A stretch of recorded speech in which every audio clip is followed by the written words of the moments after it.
Thank you, Mike and Hubie. And it all comes down to this. So the guys mentioned it. The two superstars are out tonight. You've got Russell Westbrook. But if you're going to look at some of the ancillary parts and pieces for these respective teams, you saw the two guys they picked, Ryan Anderson and Eric Gordon. Who do you have your eye on? Those two guys, because it's going to be three-point shooting that's going to determine their ability to win this game or not. Since Ryan Anderson's been in the league, he's in the top 10 in three-pointers made. And this year, Eric Gordon is third in the league in three-pointers made behind Steph Curry and Damian Lillard. That's pretty impressive, no question about it. I'm looking at Enes Kanter. I'm looking at a guy they brought over. He can get a double-double every single night. How many times will they give him an opportunity on that block tonight? How many times will they put him in pick and roll, let him and Russell just kind of play pick and roll, and get him try to get him to get a 20 and 16 night? They're going to need it. I was teasing you a little bit about your defense before, but that's been the problem for Enes Kanter, is that's been a real struggle. How do you help that guy be a better player on that end of the floor? I think you just have to work with it. Communication is the key. But I'm jumping to a different subject. My guy is going to be Dion Waiters. Because I watched this guy, and he's just so swagged out. Like, he is that dude. He needs to show me that he can be that guy for them to come off the bench and get some production for this team, because his swagger. He's just so swagger. Hey, T-Man, you should be a mainstay on this show, because you know what? You must have been watching. Because you don't answer questions. You're like Jalen Rose. You don't answer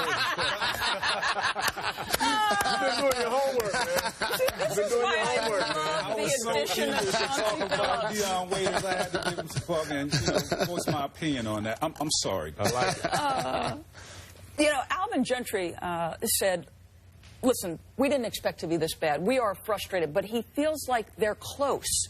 Now, I know the injury to Anthony Davis. Are you seeing signs that they're close, Jalen? They're not making the playoffs, so I don't know what close is. 1 but and 10? You can't start the West 1-9 and make the playoffs. Right. It's just too tough. And Alvin's going to do a good job, and Anthony Davis is one of the best young prospects, but I don't anticipate they're going to make the playoffs now. All right, it's time for you to drop some dimes, because you are a man of pros. But we're going to get a little bit to Chauncey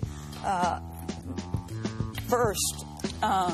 I would ask you this, Chauncey. Dion Waiters, we talked a little bit about him in the pregame meeting. Upside for him is what? What's the best case scenario for this guy? The best case scenario, I would think, and this is maybe high, but an off-the-bench Jamal Crawford. Okay. I think it's tough for him in the starting lineup because you got other guys that need the ball. He's a ball stopper, and he needs the ball to be effective. There's some ability there, but he's got to develop it. All right. We jumped the gun before. Give me your dropping dimes. Give us some words of wisdom, my man. You want Russell Westbrook to share the basketball more. You want to see Kanter play better.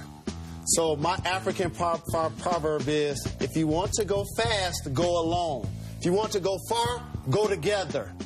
He's going to have to share the basketball with KD out especially, leading the league in assists if they're going to continue to play well.